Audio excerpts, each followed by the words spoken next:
A few moments later. 2,000 years later. One eternity later.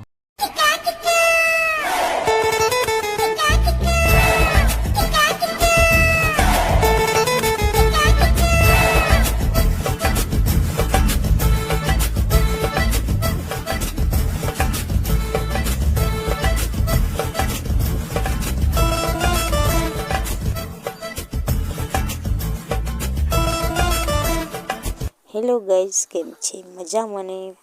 તો મારા સ્વાગત છે તમારો મારા નવા મિની બ્લોગમાં. તો અમારે જવાનું હતું ગોંડલ સંક્રાંત કરવા. તો જો આખા રસ્તે ગોંડલના મરચું બહુ પ્રખ્યાત છે ને, તો આખા રસ્તે બધા મરચાંનું જ વાવેતર કરેલો હતો. એલી સાઈડ જાય ને એટલે મરચાં જોઈએ.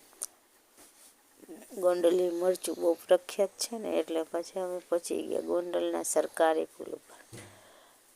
પછી થોડી વારમાં જ ઘરે પહોંચી ગયા. પછી સાંજે જમી કરીને ફ્રી થઈને બધા બેસી ગયા પતંગની તૈયારી, સવારની તૈયારી કરવા, કાના બાંધવા માટે. બસ જો આ બધાને તો સવાર ક્યારે પડે એ જ રાહ જોતા હતા. મારા વેદબેને તો જો બધી પતંગ જ હાથમાં પકડી હતી.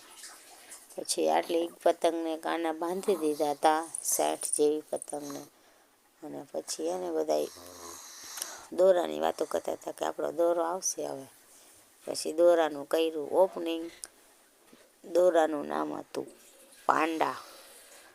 પછી શું કરે હવે, બધાના બાંડા કરે કે આપણા બાંડા કરે એ સવારે ખબર પડે. પછી જવું પાંડાનું કર્યું ઓપનિંગ અને ખોલી નાખ્યો દોરો. બસ આવી રીતના બધા મજાક મસ્તી કરતા હતા. तेरा बाप यहाँ छोड़कर गया था कि तेरी माँ? પછી રાતના વાગી ગયા હતા 2 ને તોય હજી કોઈને નીંદર તો આવતી જ નથી. પછી તાપણું કર્યું એટલે બધા બેસી ગયા તાપવા. અને અમારા વેદુબેને તો જો પાટલા ઉપર મહેમાનને બેસાડી દીધા હતા. પહેલી વાર આવ્યા હતા ને ફઈના ઘરે, એટલે બહુ ઠંડી લાગતી હતી એટલે બેસાડી દીધા તાપવા. ના ભાઈને જો હજી નીંદર આવતી નથી. પછી અરને તો થાકી ગયા હતા એટલે અરવિંદને તો સૂઈ ગયા હતા. ના ભાઈને રાતના 2 વાગે માવો જોયો, એમાં કાંઈ ઘટે નહીં.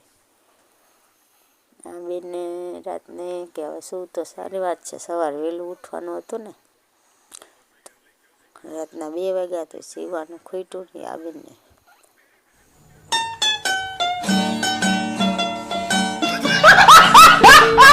પછી બસ સવાર પડી ગયા ધાબા ઉપર.